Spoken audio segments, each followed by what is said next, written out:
Okay, and I guess I started the program without any volume, without any voice, so you heard nothing about how fabulous Marguerite Lorenz is as a licensed fiduciary. I'm Mary Winters.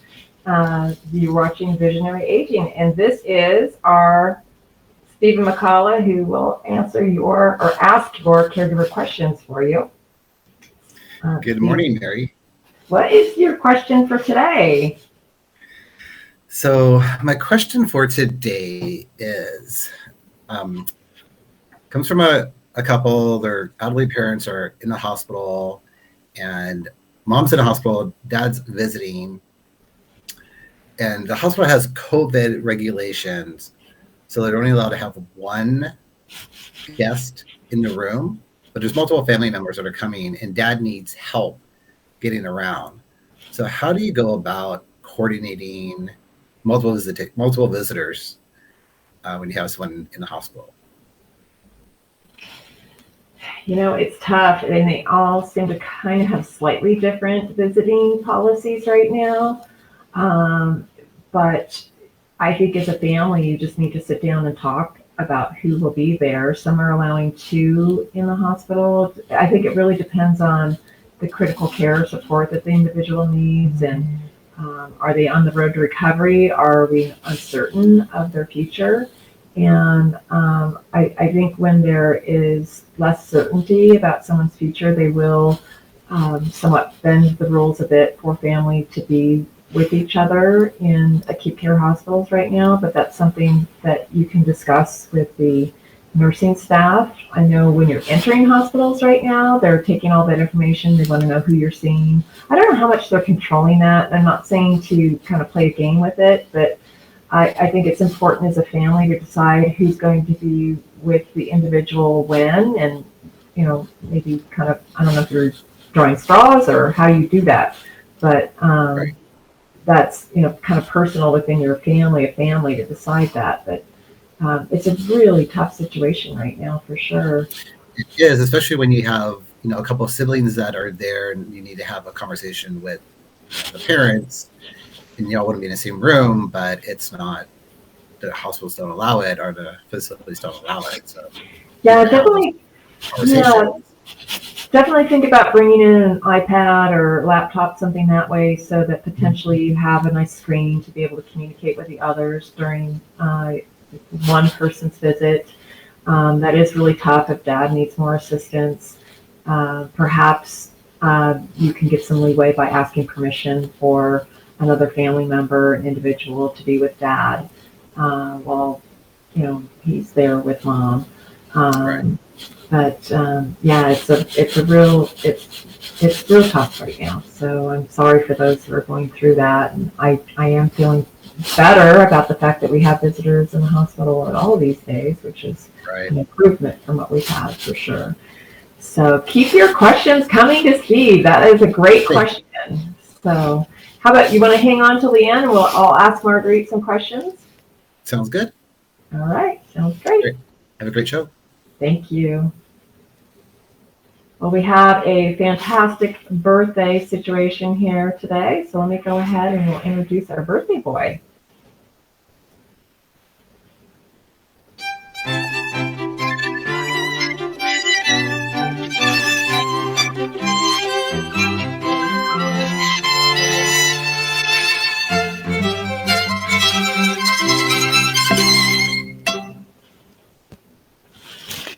This is Mr. Myers, Harold Myers, to be precise. And let me see if I can find his picture from when he was a soldier in World War II. Also, it's rather he's a dapper man for sure.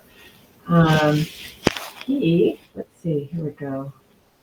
I'll show his picture from here too. We'll go back and forth a little bit. But he is celebrating his 100th birthday, and his grandson thought it would be really neat to make sure that he got at least 100 birthday cards for his birthday.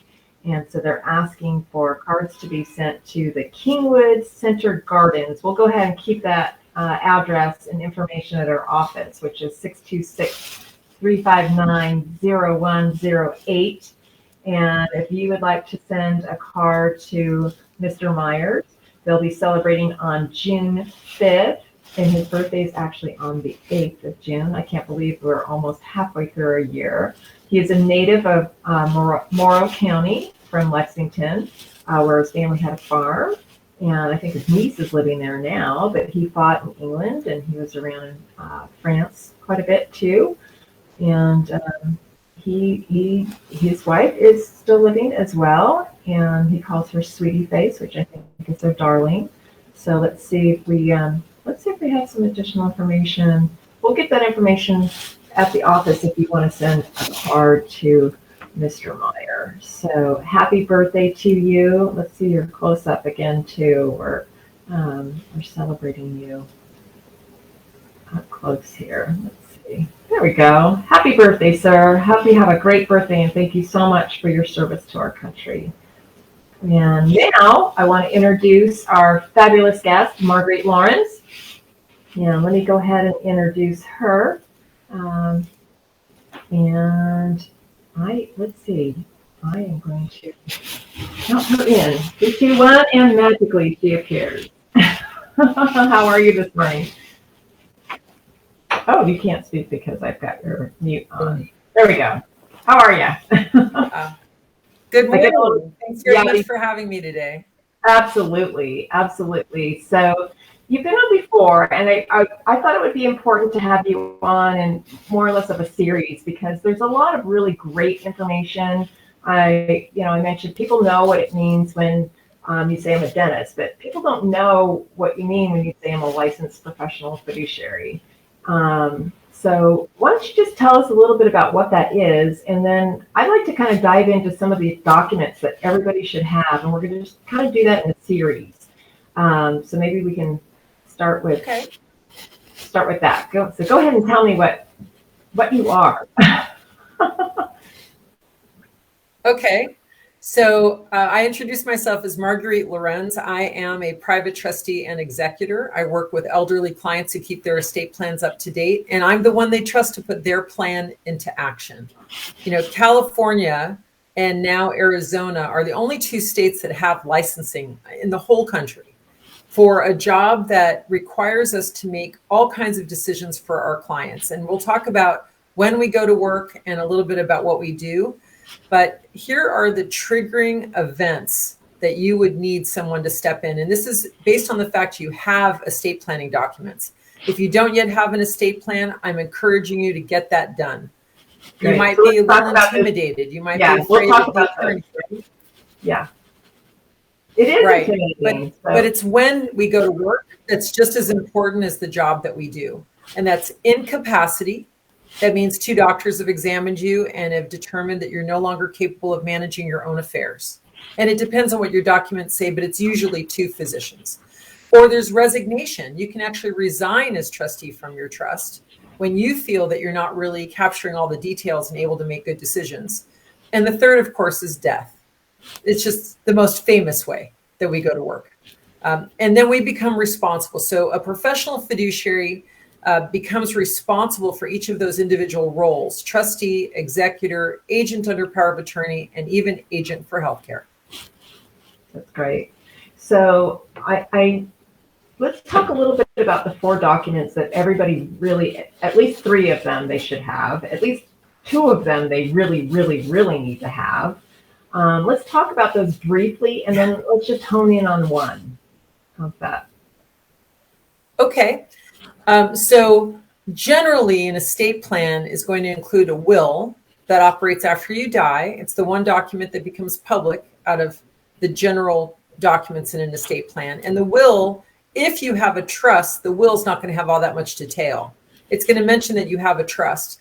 And then the trust is designed to have all those details about how money is provided for you if you need care, because you're really the first beneficiary of your own trust. And then what happens after you die in terms of distributions and how the funds are handled. And we'll talk about a trust later, but that's just generally how that works. Mm-hmm. Then you have the power of attorney for finance. That document manages all the assets that are not titled in the trust, like dealing with your individual retirement account or handling your Social Security payments, things that are really individual and personal to you. And then the fourth document, which might be the most important, and we'll talk about that more today, is the Advanced Healthcare Directive. The idea behind an Advanced Healthcare Directive is that you're not only stating which procedures you're okay with and the things you really don't want, but you're also selecting an individual to be your agent. And the most key thing to remember as we talk about the Advanced Healthcare Directive is that the medical community wants to know you know what's going on and that you're able to make decisions for yourself. And so, again, you could give your consent to have your agent be the decision maker, but it's also when you're no longer capable of answering the question. I'll share a little story about that. So I had a client who had already had cochlear ear implants, meaning that she had devices so that she would be able to hear. And her cognition was challenged already. She was learning disabled, but pretty bright and pretty willing to learn. But now she's in the hospital, and I get a call from the doctor asking me to make a medical decision for her. And that decision included a PICC line. And for those who are not familiar with the PICC line, essentially the idea is that her food, her nutrition, and so on would be delivered to her through her side, as opposed to food or drink that she would swallow. And I know that she sleeps on her right side. The PICC line would have to go into her right side. I knew that she had a special dog that was trained to help her with her hard of hearing and inability to hear. The dog would let her know when the phone was ringing, for instance, that kind of thing. And the dog was very special, very highly trained, and slept with her in her bed every night. So, to make a decision like that, you'd have to understand that there's going to be consequences. Yes. So I asked the doctor to actually do a psychiatric consult in the hospital, because I think each of us has the right to make our own decisions if we can. And isn't it great that she had a backup plan if she couldn't be the one to make the decisions? And so ultimately, after the psychiatrist visited with her, it was determined that she didn't understand the consequences of the decision. She wasn't able to make that decision. And then I made the decision for her, and we did not install the PICC line. We were just very careful with food and drink. And she had other very serious things going on with her body. And the decision was made basically because she would probably pass away within weeks, as opposed to months or years. Mm-hmm. And sure enough, she did about 6 weeks later pass away with her dog present, with her caregiver present, and so in her case, that was the better decision. But that's an example of when a fiduciary is making decisions as the agent for healthcare. No, and that's so important to know your agent then too. So I have a little something that I put together. We've talked about it in the past. I call it a gift. And when you plan, it's really a gift for yourself, because others know what you want, and hopefully that will take place. And in addition, it's a gift to the people who have to make the decisions for you, because then they know what to do. And so it's really just a little step-by-step process. It can be daunting, but if you just take it, just one little step at a time, gather your information. What do you want? What do you not want? I is inform those that you want to have part of your plan, and getting the professionals to be added into that as well. Ethics for follow through, because I'm sure you've seen many times people just don't complete the documents, and they don't exist if they're not complete. I mean, technically. And then tell everyone, tell those decision makers and the people who you want to be part of that process, empower them with the paperwork, or at least tell them who your attorney is who drafted them, or let them know that you have copies in a certain place of your house. But, that said, so especially when you're making healthcare decisions, Marguerite, what are the things that you like to sit down and do with somebody in advance, so you really understand them too? Well, at least the conversation is really helpful, and it doesn't necessarily have to be in person. I love virtual meetings just like this, but I'm also happy to talk on the phone. And if you all haven't seen Mary's piece on gift and the planning ahead, it's really excellent. You can always contact Mary's office to get that piece so you can start thinking about it. But you really need to talk with an attorney first, even before you talk with someone like me. The estate planning attorney, you want someone who's got a few years of experience. You want someone who's done some administration work. Administration is what we call it when your trust actually goes into action. and now we're paying the bills and we're making decisions and documenting everything that we do. That's an administration. And you also might want an attorney who's had a little bit of litigation experience. That means someone who's been in the courtroom or has had to learn a little bit more about what works and what doesn't work. And as you're exploring estate planning attorneys, please interview a few of them. Yeah. Please create a relationship with that attorney, because you might change your mind. Like, you might decide that you don't want anything done, no heroic measures, don't save me. And then you fall in love, or something else changes in your life and you realize that maybe you do want some heroic measures done. It's okay to change your mind and update your documents from time to time. Yeah, I had a client who, at the age of about 99, changed from no heroic measures to everything. He wanted everything done, and he lived to be 103. And so kind of sat around and said, okay, so, let's make sure we follow his wishes, and at the same time, keep him safe and make sure that nobody's harming him in the process of trying to keep him alive forever too. So one last thing, tell me, maybe what is it special that you might even include in your own advanced healthcare directive? Something that I know would be unique to you, but something that would be something nice for somebody to consider when they put their own advanced healthcare directive together. So until my sons became adults, I was a single mom.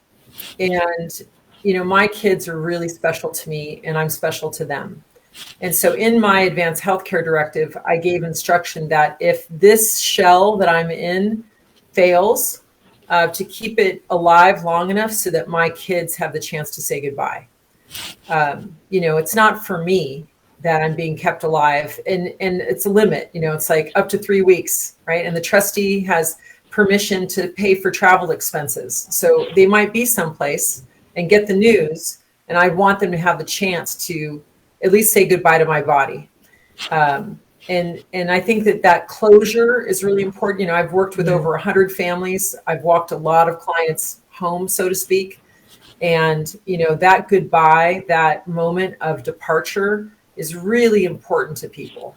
It's really important. Now, you can't always manage it. So understand that we put down our preferences in our documents.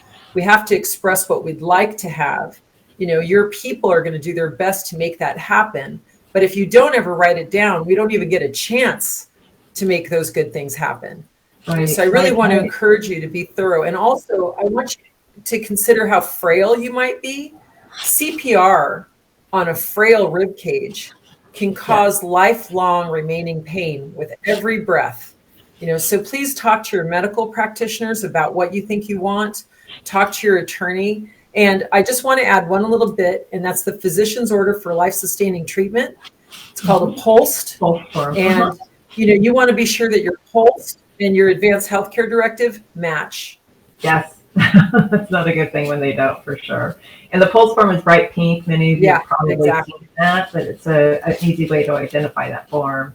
And the premise behind that, too, is that you could have that one form go with you from unit to hospital to skilled nursing. And it didn't have to be re-signed over and over by a physician. It was one and done, which made it very easy in trying to get your wishes. Let's make sure that you visit with the estate planning attorney and talk about what you want, that you're talking to your doctor about what you want, and you have that advanced healthcare directive in hand and visit your doctor. You make the POLST. Now that document, the POLST goes with you everywhere. And also your physician's office gets a copy of your advanced healthcare directive. Why? So that your agent is contacted for that moment. That's great. And that's tying it all together. Yeah, if you're part of a Kaiser system or UCLA or another large medical provider, you can give that to them and they will put it in your records. It will come up and they can see, yes, in fact, Mrs. So-and-so has, ABC as her decision maker. So yes, we will talk to you. So that's the other thing too. You have the ability to communicate better with your decision maker and your healthcare provider when you do organize those forms in advance. So thank you very much for describing that. Will you stay around for a little bit and join us at the very end? Sure. Sounds great. Okay. Yes, thanks. All right, let me go ahead and we'll bring Melinda in.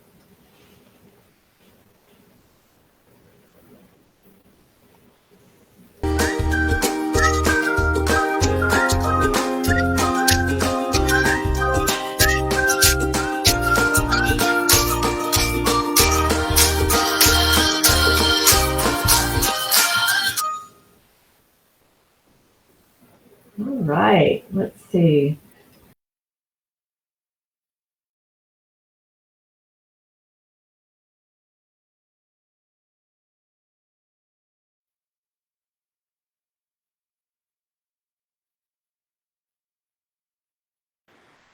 Don't know if Mary is on her way back. One of the things that I was going to talk about today is kind of the relationship between our physical health and our mental health, and just giving everybody. Hi, Mary. How are you? Back. It's just a little button trick here. We have to fix that. Yeah, so tell us, you're going to talk about. Yeah, our mental health and our physical health are very much interrelated. And one of the little tricks that people can use if they're feeling down, feeling stressed, feeling anxious, is to just move the body. It's not unlike how animals shake. You can kind of like shake different energy into you. Yeah. If you see all sorts of animals will shake it off. And I think that's how we got that phrase, just shake it off. Because if something's stressful, you're just feeling really down, if you're moving your body a little bit, you can make yourself feel better just by moving your body. That's very true. And I know a few people the other day were just talking about just being able to go out and take a walk. I was reading some research and they were saying that the mental well-being of individuals in the hospital room that are closest to the window ask for fewer medications, says that they're in less pain, and typically goes home before somebody who's away from the window. I thought that was very interesting, how much just nature and sunshine and trees can assist our well-being. Yeah, even better, our previous guest, if the audience remembers the previous guest, and I don't recall her name, but I know you will, who was speaking about the power of music. So even turning on the music and moving to the music just for a couple of minutes every day, one favorite song can really change how you feel. And that can be very powerful.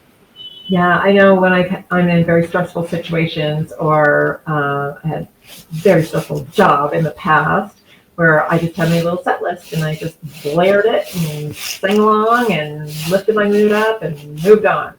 Yeah. So it absolutely does help. So thank you for those tips. I really appreciate that. How about if we go ahead and bring back everyone else and we'll talk a little bit about the weekend here. And I know we have Marguerite still here with us, so let's bring her in and let's bring Stephen back and see how our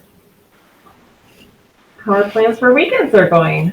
Steve, do you know what day it is today? I know the other day was National Devil's Food Cake Day. I know that because someone in my office brought it in to celebrate. She said, "Hey, it's on the calendar." So I brought it. Shared a little piece. It was great. Well, do we know what day it is? It's National Dog Rescue Day, so expect a dog in your office today. Yay! Yeah. And it's National Wear Red Sneakers Day. I There have you go, a Melinda. dog over here. Perfect. Oh, Wow, what a beauty. We got her when she was 2. Nice. That's fantastic. So Melinda, your comment about music and getting, helping with the mind, that's so true. My mom's been in a hospital and we've gone in there and played music for her and her whole disposition just perks up and she's more, she's alert and just more at ease at the same time. And it really makes a huge difference. Oh, I love that. Yeah. Yeah. And I have a happy playlist on my phone handy at any moment when I need to shift. Yeah. Oh, yeah, that's great. Super helpful. And as far as Yeah. weekend plans are concerned, I am looking forward to pickleball. I can't wait to be outside and play. You're like a pro these days, huh? I don't know about that. I miss my share of hits, that's for sure. But being with a bunch of happy people, all doing a little exercise, and it's a challenge. It's socializing. It's fun, and you don't have to be perfect at pickleball. Especially if you're with the right crowd. The idea is that you're just there on the court doing the best you can, and don't hurt yourself. It's not worth it. If you can't reach that ball, let it go. But it's so fun. My husband and I have such a great time. Yeah, it should be about fun, moving your body, having fun. Yeah. Yeah, I love definitely. Definitely. Well, I try to keep that competitive stuff down. Do you like to tell them that you beat them, or do you keep track of who's winning and who's losing? I did when I first started playing, but now I just don't care. It just doesn't matter. Laughter on the court is much more of a score than anybody's points. Absolutely. That's fun. That sounds great. Yeah. It's a great way to move your body too. So, my friends, have a fantastic weekend. I really appreciate your time coming on the program. And I know our viewers, our listeners have appreciated all of your star information. So we will see Marguerite again because she's going to come back and do a little mini series for us on the importance of all those documents. And of course, we'll see Stephen and Melinda as well. So have a fantastic weekend, everyone. Happy weekend. Have a great weekend. Thanks. Great seeing you all. Bye-bye.